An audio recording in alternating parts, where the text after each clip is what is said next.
Greetings, patrons. This is Rick Levine with your mid-month update for September of 2022. I am recording this from a motel somewhere in western central New York near Batavia. I've gone to a conference this past weekend at Lilydale, New York, and I took the day off and went to Niagara Falls, and I recorded a clip there. If it came out, I'm going to play that now.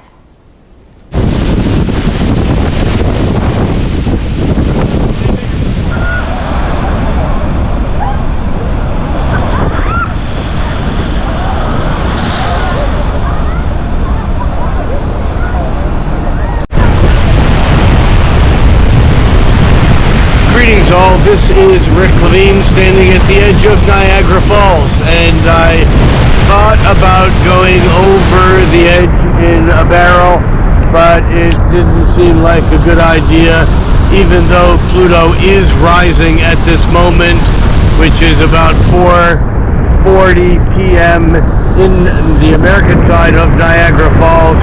I'm going to start the mid-month forecast here in just a moment, but before I did, I just wanted to give you all a short update on my weekend at Lilydale. Lilydale is the home of the American Spiritualist Church, and it is also the home of TAG, the astrology gathering, at which I gave a lecture and a post-conference workshop. The rain's really coming down now, and I am getting wet. But it was an amazing conference because 2 weeks after, ESAR, the International Society for Astrological Research conference outside of Denver, and there were, 600 plus astrologers, and at this there were about maybe 75. And the level of interaction and intimacy and communication was actually very magical, and it was really nice to be able to have that experience after such a mind-expanding, huge experience at ESAR outside of Denver. So I'm going to end this recording right now, and I'll be back a little bit later, and we'll shift into the mid-month update that, as I said at the beginning of the month, would be a little bit late because the conference just ended last night, and I'll be recording this yet today for the mid-month update.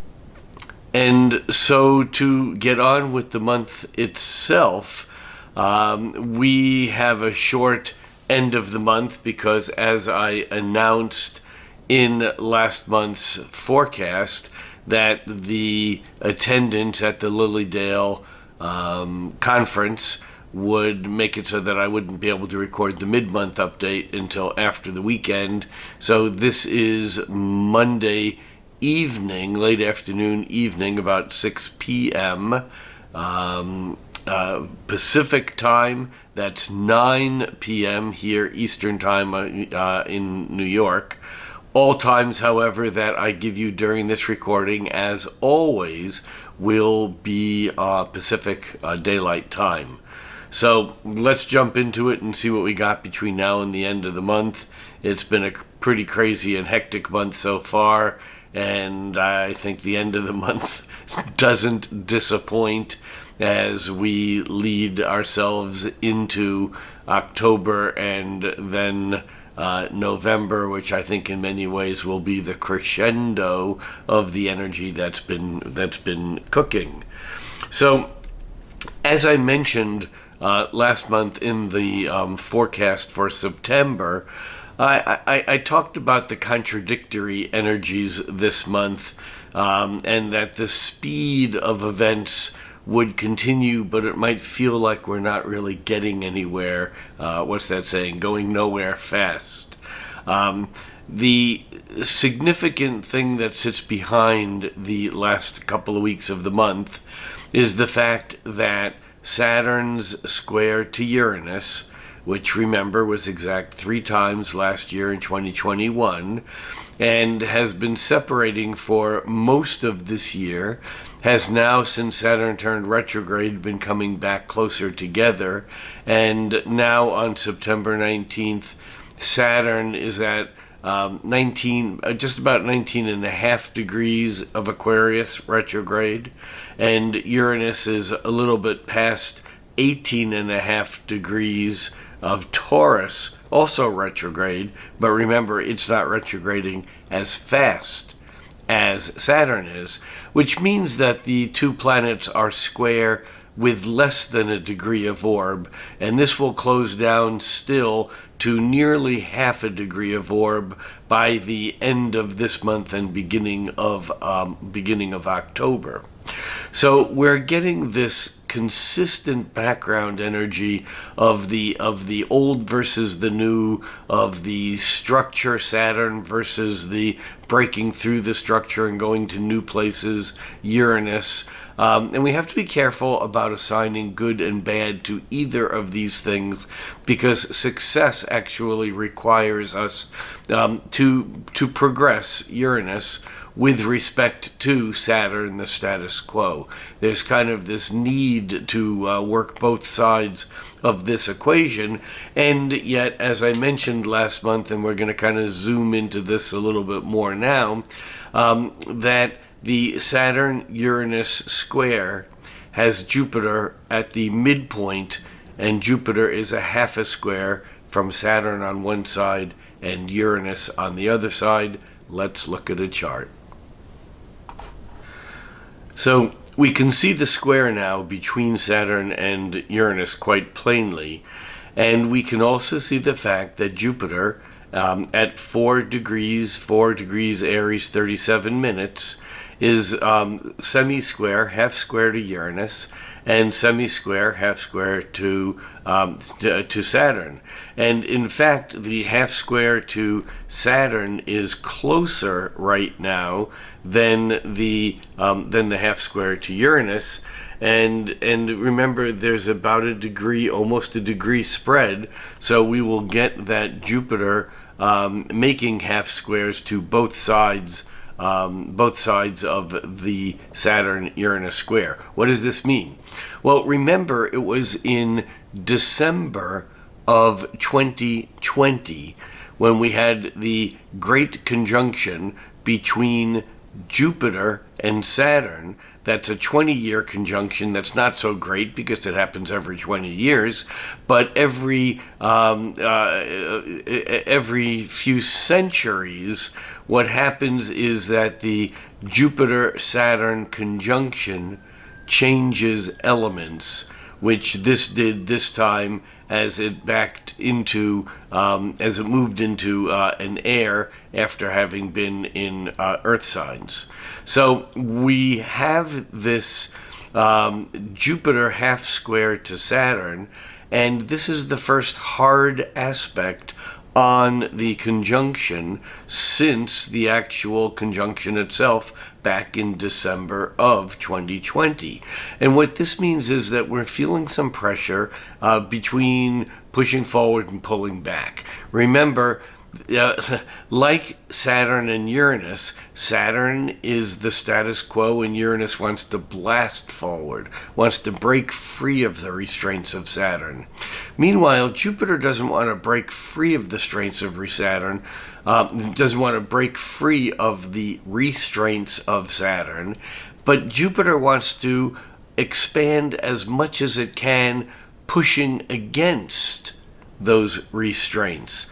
Think of blowing up a balloon, and as you blow it up more and more, it reaches that point where you're afraid to put one more breath into it, because if you do, it will pop. And that's what happens when Jupiter forms that semi-square with Saturn. It might feel like we're moving too much, too hard, too fast. There's that sense of Jupiter kind of creating expansion, and we still need to honor that. We need to respect Saturn's boundary, or we could actually cause more harm than good, even if it's better to have a balloon blown up bigger. You don't want to blow it up so big that it actually blows up. So that's where we find ourselves, and intriguingly, we have a series of planets that are moving through the opposition point. Remember, Mercury Mercury moved into Libra the end of last month, and then it opposed Jupiter on September 2nd. Mercury actually, at 6.5 degrees of Libra, opposed Jupiter at 6.5 degrees of Aries. But Jupiter's retrograding, and Jupiter's now moved back to 4.5 degrees of Aries, 4 degrees and 37 minutes actually. And meanwhile, Mercury turned retrograde on September 9th. And it did that at 8 degrees of Libra. And as of today, September 19th, Mercury has backed up to 3 degrees of Libra and 55 minutes, which means that Mercury has just formed an opposition to Jupiter. That Mercury opposition to Jupiter occurred yesterday on Sunday afternoon, but we're still feeling its effects right now.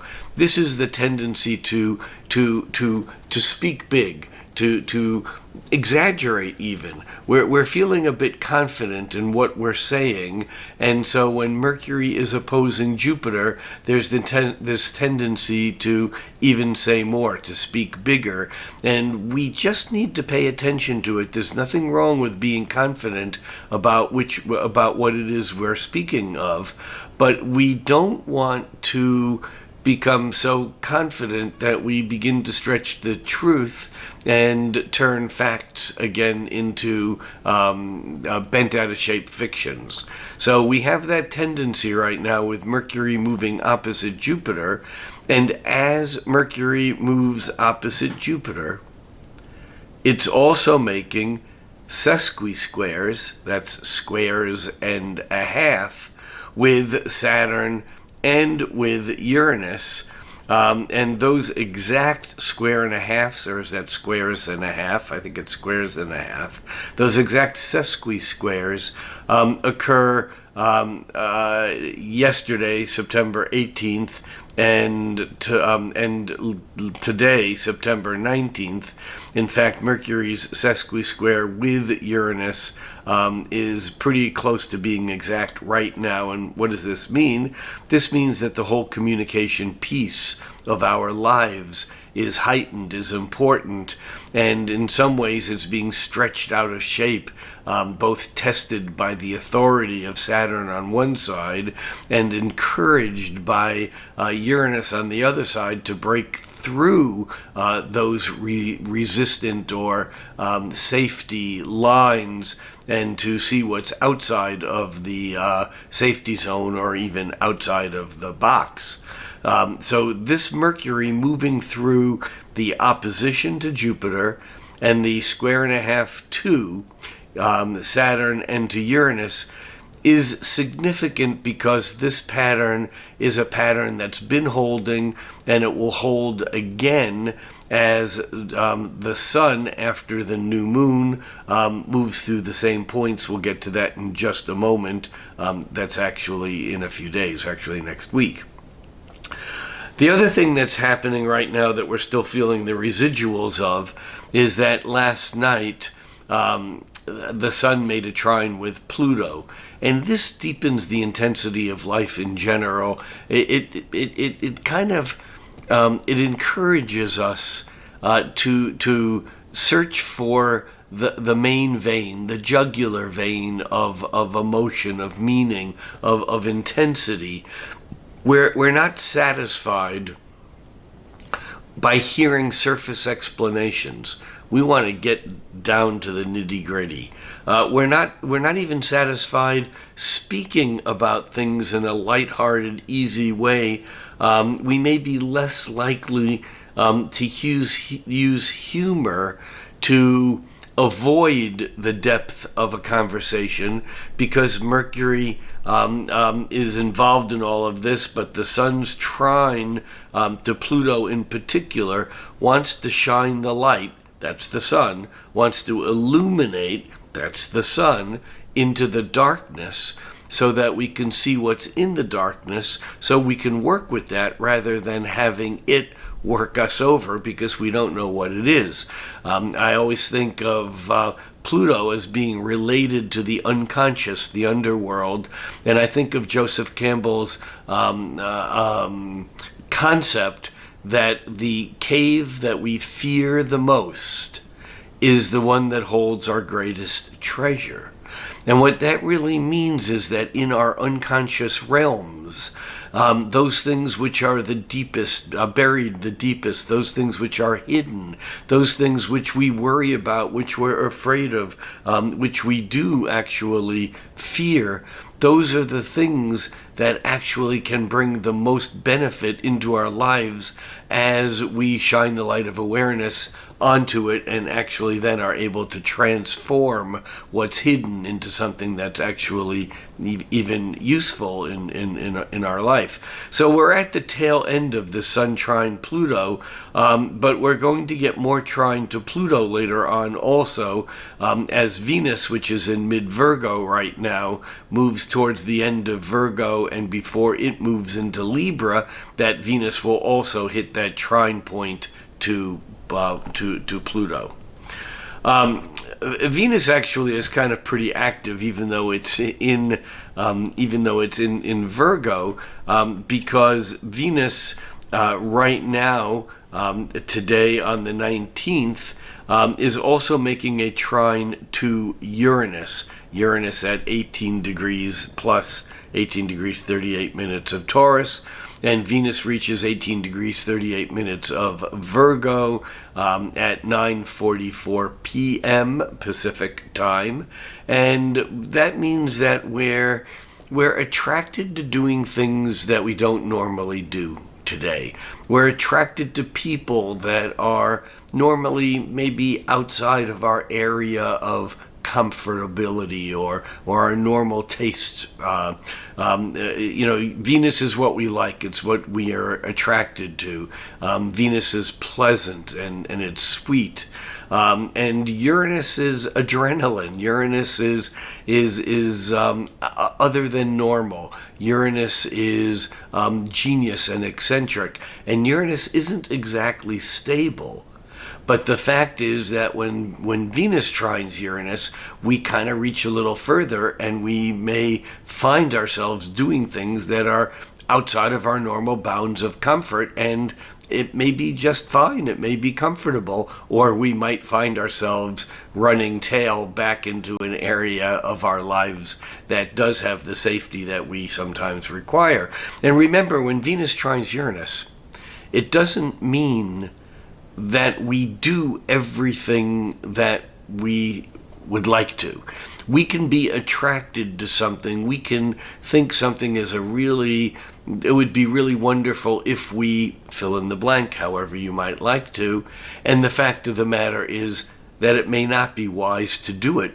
And that's okay. We need to make that decision as to whether we can or can't do something, but it's okay to think about it. It's okay to conjure up the fantasy of the possibility of the potential when Venus forms that trine to Uranus.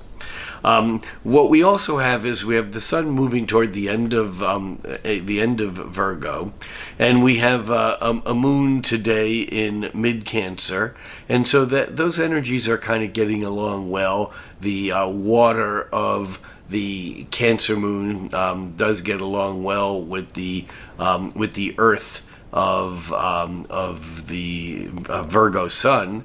And as we move along into tomorrow's chart on Tuesday, we find that Venus in Virgo forms a quincunx with Saturn in Aquarius.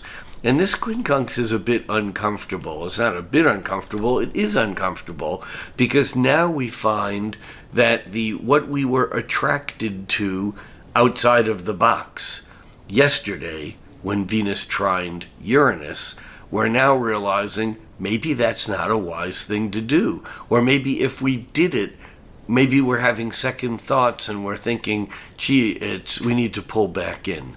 Regardless, the dance between Uranus and Saturn is one that we're playing with all month and all into next month and even into November.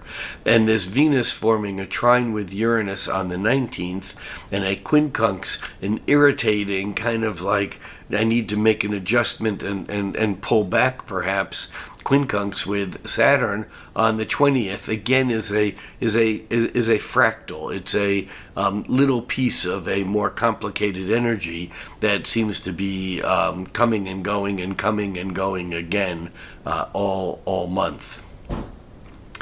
The other thing that happens on the 20th is that the moon opposes Pluto, and this can intensify things, but this is pretty early in the morning. It's about 6 a.m. Pacific time, but of course that's 9 a.m. On the East Coast, and that might create some sort of emotional confrontation of sorts. And just remember that if that does surface, the fact is that because it is the moon, it won't last long. It might be very healthy to go into the issue and see what we can get out of it, especially since the moon then makes a sextile with the sun a little bit later in the morning, closer to 9 o'clock Pacific time or noon on the East Coast. And so it suggests that even if we're uncomfortable for a while on Tuesday morning, that things do work out. And yet we still have that Venus quincunx Saturn, which still has a little bit of kind of an annoyance, irritation to it. And by later in the afternoon, the moon moves from Cancer into Leo. That occurs at 1:37 p.m. And again Pacific time, so that's 4:37 p.m. on the East Coast.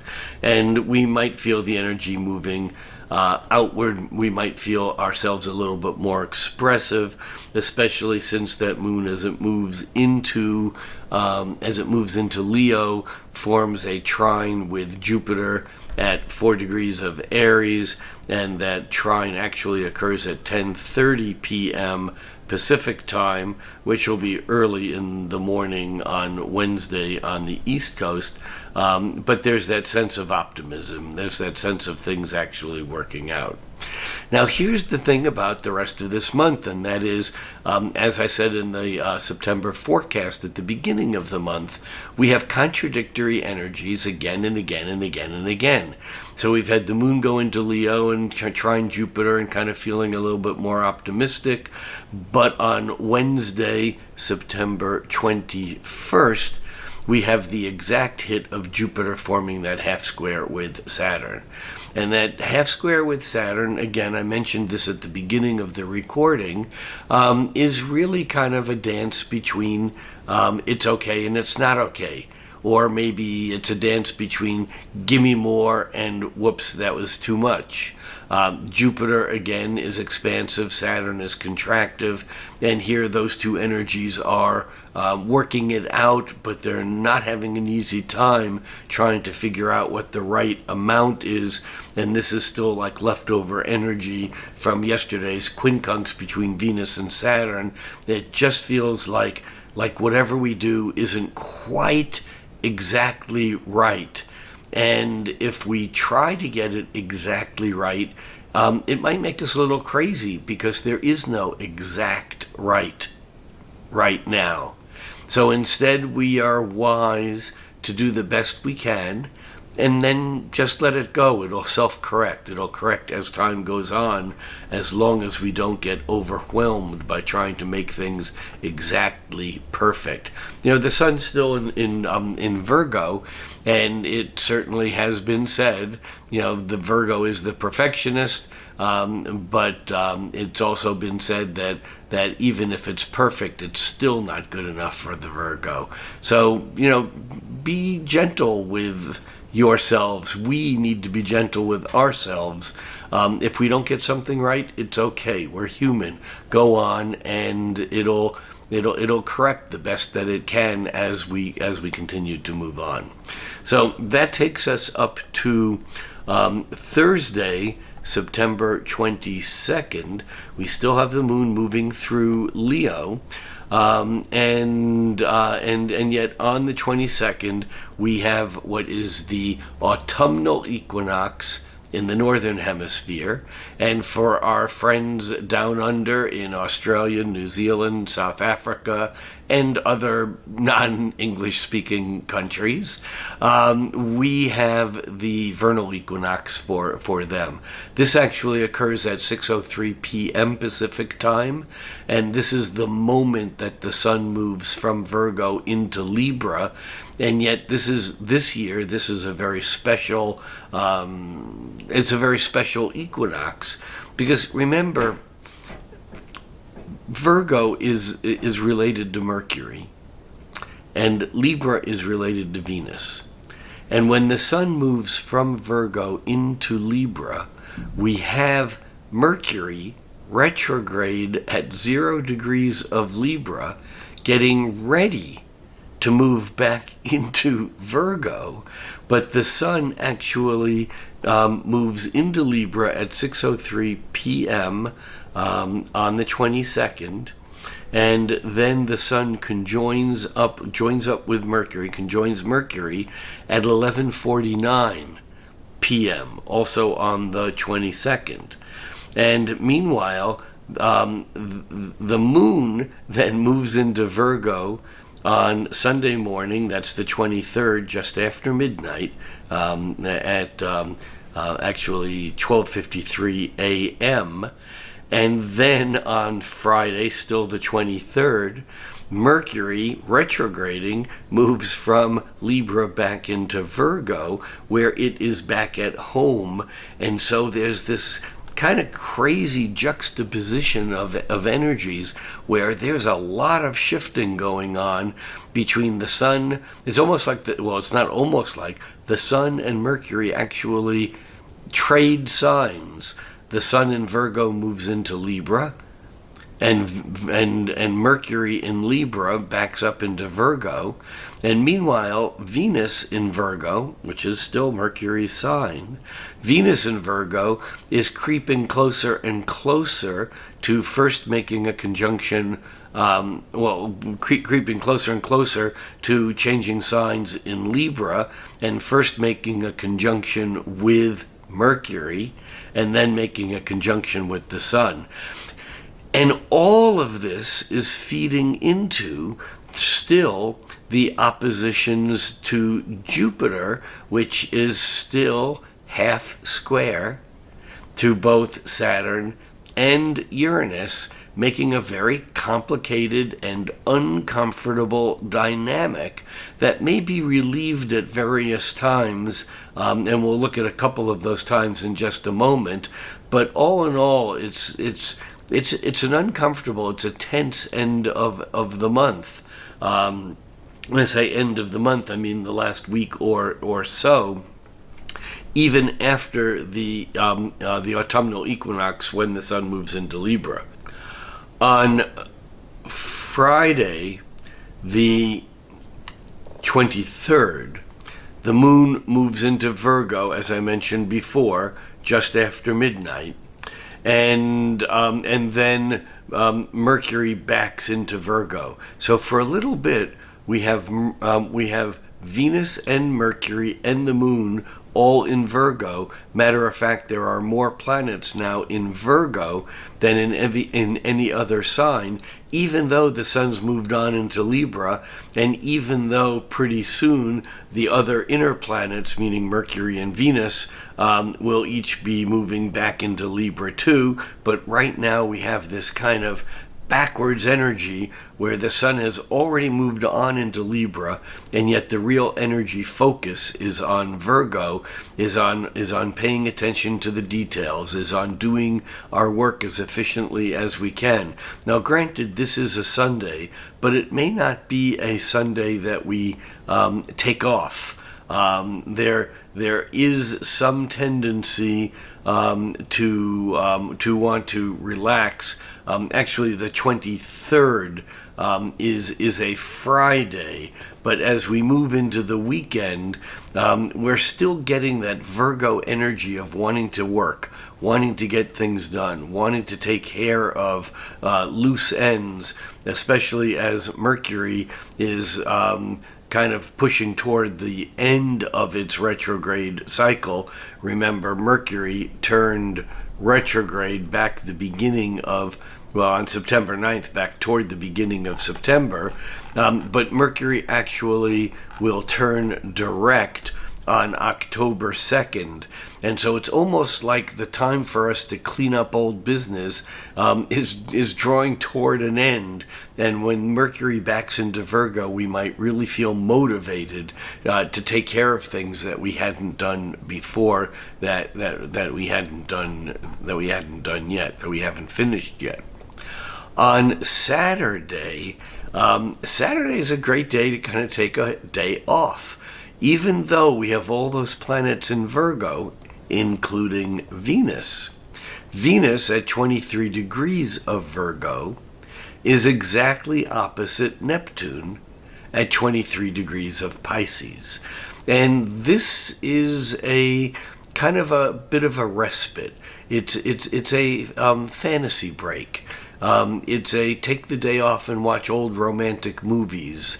It's read a book that takes you to some other time or place. Go out in nature and absorb that energy, but get out of your head. This is Venus opposing Neptune. This is, the worst case is that we can get lost in some sort of fantasies or end up making a decision that had to do with us deluding ourselves or being deluded by someone else. But it doesn't have to be negative. It has to be fantastic. In other words, there's this thing about breaking away from reality, from the heaviness, from the structures, and actually doing something that feeds the fantasy, because fantasy is important. It's imagination, it's dreams, and these are the things that fire up what it is that we hope to accomplish in the future sometimes. And fantasies can be very significant because they're almost like the imagination is like scaffolding that then we use to build reality on. In other words, we manifest our dreams, but first we have to dream. And this is very much an aspect of the dream. By the way, as the moon is moving through Virgo this weekend, it's also moving closer and closer to its conjunction with the sun, the new moon in Libra. Remember, the sun has moved into Libra, so that by Saturday, we have the moon moving through the middle degrees of Virgo, and by Sunday, that would be the 25th, we have the moon having early in the day joined up with Venus, and then joined up with Mercury, joins up with the Venus just after midnight Pacific time, and then joins up with Mercury at just before 6 a.m. Pacific time, and then the moon moves into Libra at 9:42 a.m. Pacific time. And the reason why this is so significant is that because the spring equinox was just a couple of days ago, that the sun is still in early degrees of Libra, which means that when the moon moves into Libra at almost 10 a.m. on Sunday the 25th, it is almost immediately followed by the new moon, which is at almost 3 o'clock, 2:54 p.m. 2:54 p.m., the moon catches up with the sun, and that new moon in Libra is very, very powerful because it is exactly at that point that is square and a half to Uranus. Remember, we talked earlier about how those planets, as they move opposite to Jupiter, will make that square and a half, and a square and a half, or sesqui-square, is a lot like a square. The semi-square is a lot like a square. They're tense, they're conflictive, and they push us to make decisions or to do things that are creative, and yet they do take energy to respond to them and to deal with them. So this new moon is intriguing because it is exacerbating that whole square between Saturn and Uranus, because it's creating an axis where it is just about opposite Jupiter. The new moon itself actually occurs at 2 degrees and 49 minutes of Libra. That's just about almost 3 degrees of Libra. Jupiter is at 3 degrees of Aries, 3 degrees and 49 minutes of Aries. So it's 1 degree away from being exact. And the moon actually is exactly opposite Jupiter by 4:44 p.m. So we have the new moon at 2:54 p.m. and just a couple of hours later, or 1 degree of motion of the moon moves about 1 degree every 2 hours, the moon actually opposes Jupiter later in the afternoon on September 25th. And this new moon is a new moon about relationships, about relationship dynamics. And this is not just romantic relationships. This is all relationships, because the focus is on finding balance, on finding harmony, on being fair. And Jupiter, at the same time, wants us to take an opportunity to get something for ourselves. It's Jupiter in Aries. Unfortunately, that Jupiter in Aries, because it's being battered around a bit by both Saturn and Uranus, it's not going to be so easy to find a place that feels good, that supports the fairness of the relationship, and at the same time gets us, or gives us, what it is that we want or what we need. This is a very complicated new moon, but there are some things working in our favor also that are quite significant. Number one, Venus is moving toward a trine with Pluto. Venus at 25 degrees of Virgo, moving toward an exact trine with Pluto when it reaches 26, because Pluto is at 26 degrees of Earth sign Capricorn. And Mercury, which is retrograde at 27 and a half degrees of Virgo, Mercury is retrograding back into that trine. And so, in effect, both Mercury and Venus are moving toward an exact trine with Pluto that really give us the ability to go to very intense places that maybe enable us to really demonstrate our integrity and to show what we're made of, that's just beyond the surface stuff of whatever tensions and pushes and pulls there might be going on the area of relationships and the give and take between the Libra and Aries, the Libra sun and moon, and Aries Jupiter. But the other thing that's going on is that Mars at 18 degrees of Gemini, which is a bit scattered, or at least a bit distracted, or maybe distractible, Mars is moving into an exact trine with Saturn. And this is a tremendous potential for getting things in order, for doing work that matters. Even though that Mars is in Gemini, it's in a way it can handle complicated tasks that involve many different pieces and different kind of how do they say that, where there are critical points along the way where certain things have to be done in order for something else to happen, but that something else has other things that are feeding it. And with Mars trining Saturn, there's a sense that we can manage these complex relationships and really manage our time and manage our projects quite successfully.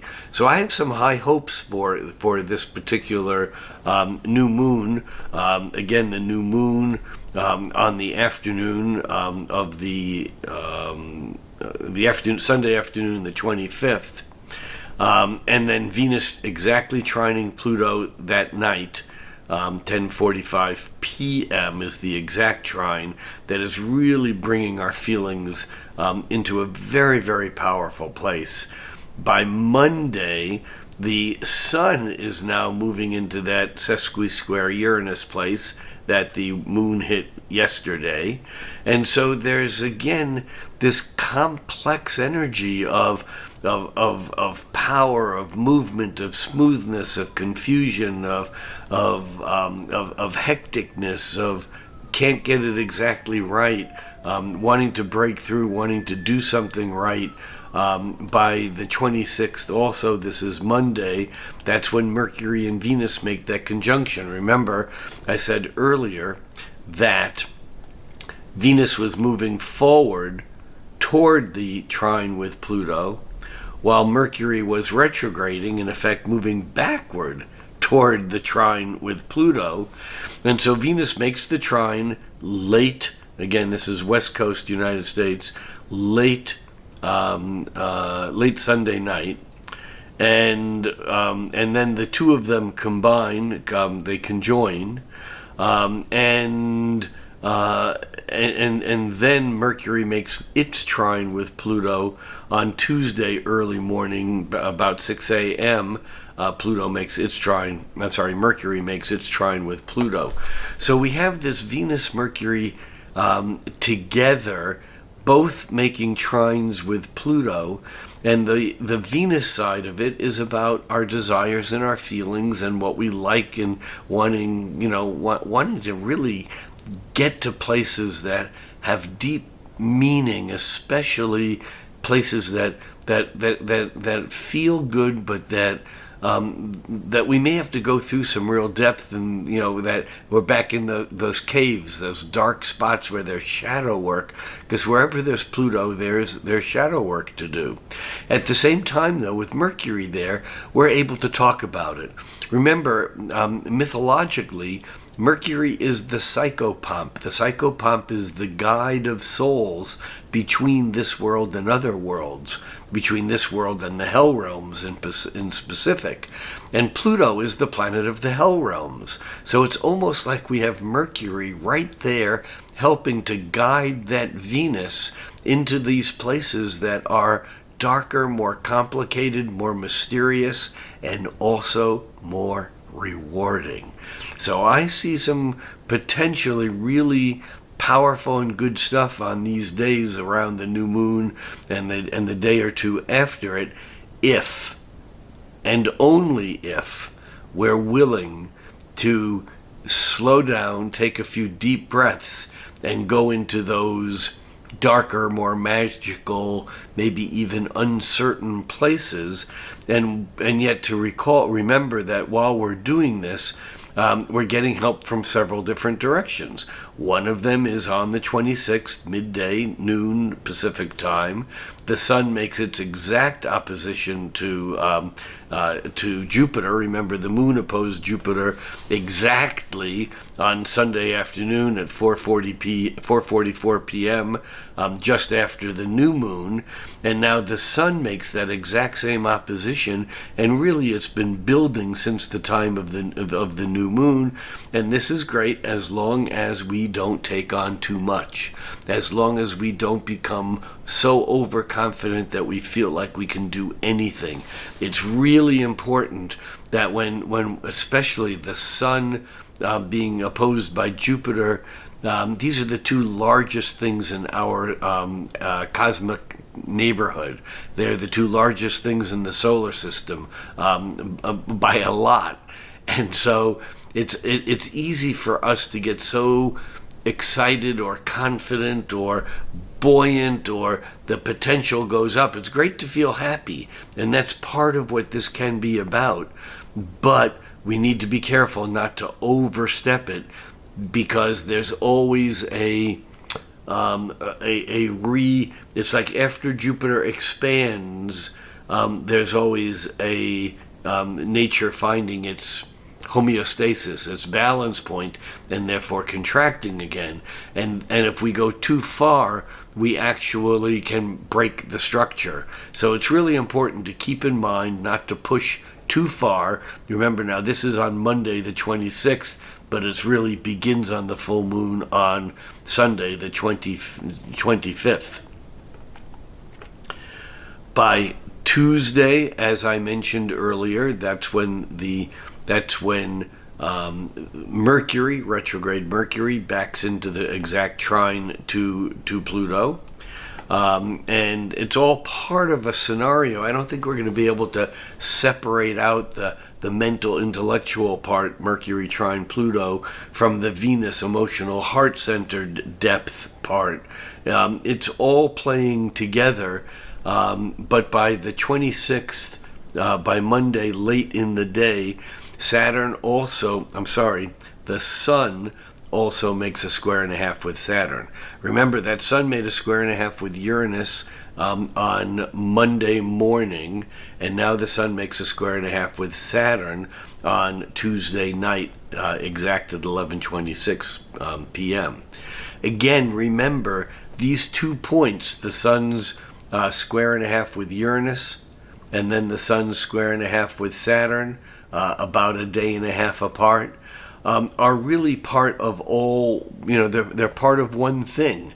And that one thing is the Saturn square Uranus, because the Sun is actually going to be at the other midpoint of the Uranus-Saturn square.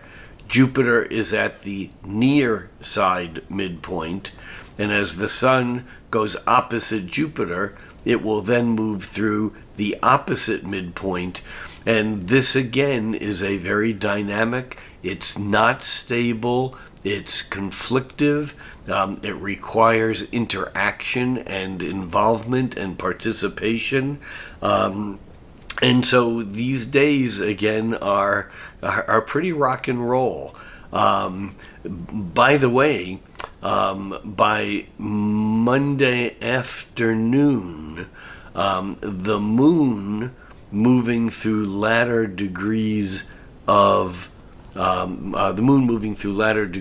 Libra, actually even mid-Libra, is going to make a grand trine with Saturn and Mars.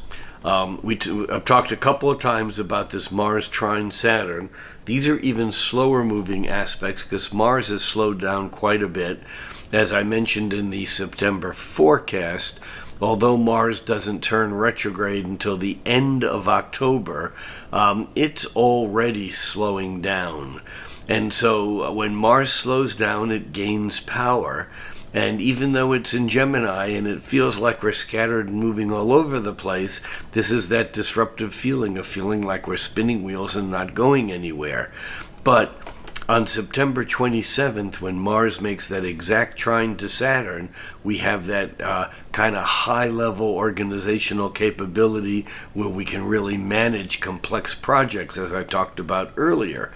And yet, the day before the exact Mars trine Saturn, which is exact on Tuesday evening, Tuesday night, 10:48 p.m. in Pacific time, so it might be early Wednesday morning for those of you on the East Coast.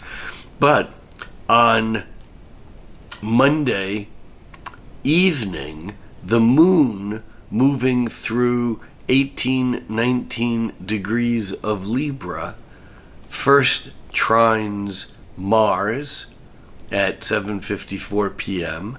and then trines Saturn at 8:44 p.m. And so we'll have a few hours where there's this kind of magical grand trine. Now again, depending on where you are on the planet, this is Monday evening, Monday night.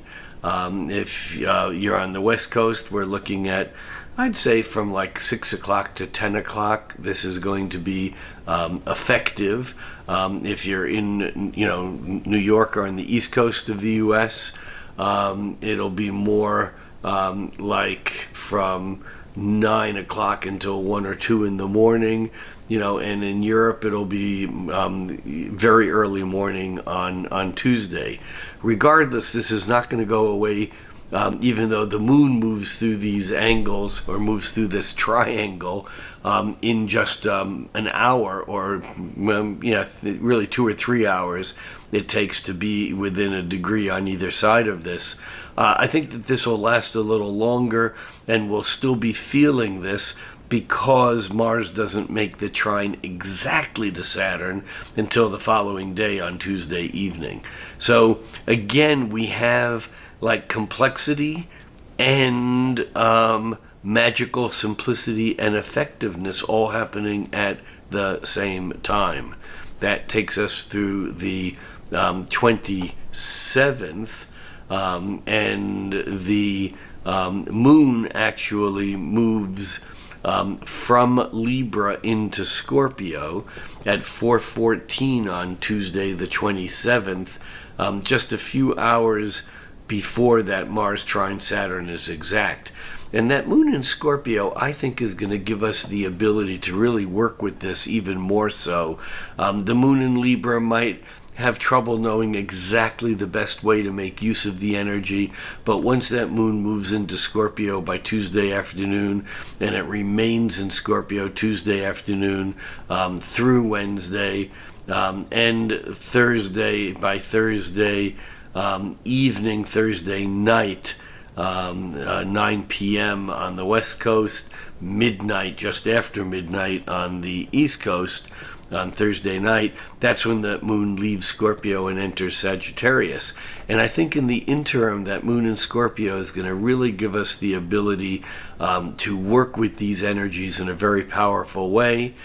And remember, we talked about the exact half square between Jupiter and Saturn. That exact half square between Jupiter and Saturn was back on September 21st, and talked about how that was the first test, tension, stress on the Jupiter-Saturn conjunction. That was back the end of December 2020.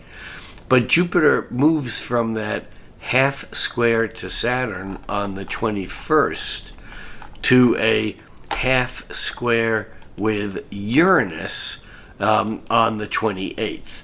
And again, because Saturn and Uranus are less than a degree away, they're getting closer to being a half a degree away from being exactly square. Jupiter sitting right in the middle, even though it's square one exactly, and then a week later or half square one exactly, and then a week later it's half square the other. It's really holding that position of stress and tension and conflict to both sides of that Saturn-Uranus all week. And so I really think we're going to feel a lot of things that are not resolved, that are kind of coming back in our face, and it's like rock roll one way, the other way. It's not, the energy's not going to settle. It's not going to settle. And again, remember also, we have all the outer planets retrograde. Mercury is retrograde, and Mars is slowing down to turn retrograde. So we're not making the progress that we think we should be making. And that can be rather confusing because there's so much planetary noise going on. It feels like we should be getting farther along than we actually are. On Thursday, the 29th, Venus moves from Virgo into Libra. We talked about how this would happen later on, but now we have Venus in her own sign, or in its own sign. Venus in its second domicile, its first domicile or home sign being Taurus, as a morning star, and Venus and Libra as an evening star. Venus in Libra is about the beauty of proper relationship. Not just interpersonal relationships, but relationship between humanity and the earth. Relationship between colors and plants in the garden. relationship between design elements on a piece of paper, where we're trying to get a message across but have everything look pretty. Venus. Venus in Libra is about colors and spatial representations. Venus in Taurus is more touchy-feely and of the senses, whereas Venus in Libra is more mental and cerebral. It's an air sign.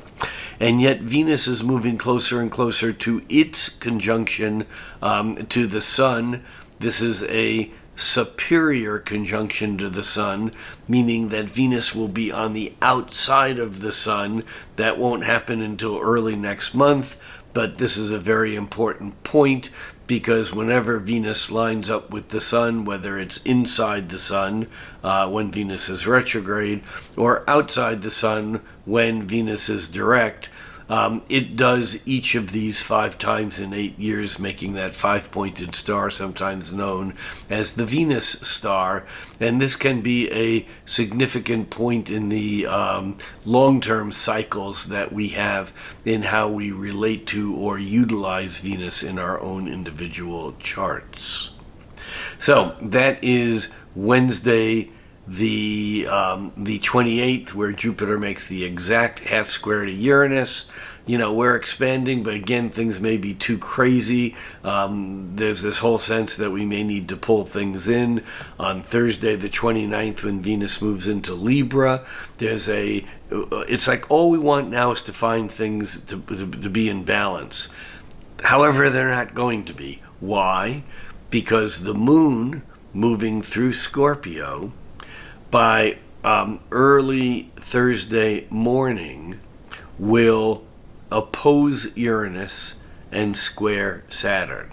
Remember, we got Uranus and Saturn moving closer and closer together, and now they're almost a half a degree apart. The Uranus is at 18 degrees Taurus, 25 minutes. You could think 18 and a half Taurus. And Saturn is at 19 Aquarius, 3 minutes. You can think 19 even. So it's within a few minutes of being a half a degree, and the moon coming in and creating a T-square, an opposition to one point Uranus and a square to the other point Saturn, can stir everything up all over again, having to do with Saturn the status quo, Uranus the breakthrough, Uranus the radical, rebellious, futuristic, Saturn the regressive, the stable, the conservative. And I think that on Thursday the 29th we'll see a little bit of a bumpy ride, even though Venus is moved into Libra also early in the morning. All Venus wants to do is see things that are fair, pleasant, and diplomatic, and yet we're at the same time being tested again. The cosmos is giving us these alternate messages of sweet, smooth, easy, complicated, and not easy, all at the very same time. On Friday the 30th, this is the last day of the month, there's not a lot of action. The moon moves into Sagittarius, as I mentioned, late Thursday night, either 9:03 p.m. on the West Coast, and that will be 12:03 a.m. on Friday morning on the East Coast of the U.S., and by 2:38 a.m., the moon is forming a trine with Jupiter. Remember, Sagittarius, fire sign, Aries, fire sign. As the moon moves into Sagittarius, it picks up on Jupiter's optimism. And the moon at this point in time also moves through that point of Thales, where we have still an opposition between now Venus coming into opposing Jupiter, and that Venus opposing Jupiter is not exact until October 1st. But on September 30th, it's only a degree away from being exactly opposed Jupiter. And then the moon slips into that place where over September 30th, it makes a sextile with one side of the opposition, a sextile to Venus, and then a trine to the other side of the opposition. That would be its trine to Jupiter.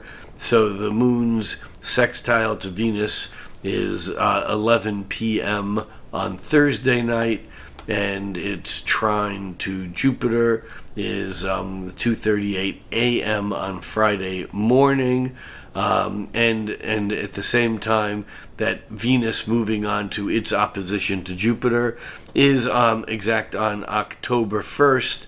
But here again we repeat the pattern, and that is that Venus is now going to make its square and a half to Uranus and a square and a half to Saturn, and Venus will do that later on October 1st and then on to October 2nd. And in the midst of all of that, we have one more piece of magic happening. I know we're into October, but it's all kind of part of the same flow, and that is that Mercury finishes up its retrograde period, and on October 2nd, Mercury holds its station position at 24 degrees of Virgo, and it begins creeping forward slowly but gaining ground pretty quickly. Interestingly enough, Mercury makes its direct station while it has backed up to trining Pluto for the third and final time, and by the 6th, Mercury makes that third and final trine to Pluto. We talked about its trines to Pluto earlier on, and that also brings us into Pluto turning direct and then a full moon on October 9th. We'll get to all of that next month. In summary, as I said, going into the September forecast, we're spinning wheels like crazy. You know that old vaudeville performance act where the person gets plates spinning on sticks, one going and then two and then three, and then has to go back and speed up 1 and 2 and 3, and then adds 4, 5, and 6. It's like we got lots of things going on, and it's like we have lots of plates spinning in lots of directions. Maybe you could think of a hamster in a wheel running around and running faster and faster. And yet it doesn't feel like we're getting as far as we should. It doesn't feel like we're getting anywhere because Mercury is retrograde, Mars is slowing down to go retrograde, and that damned the Saturn square Uranus is still going to hold on to its conflict issues until we figure out how we're going to move through them.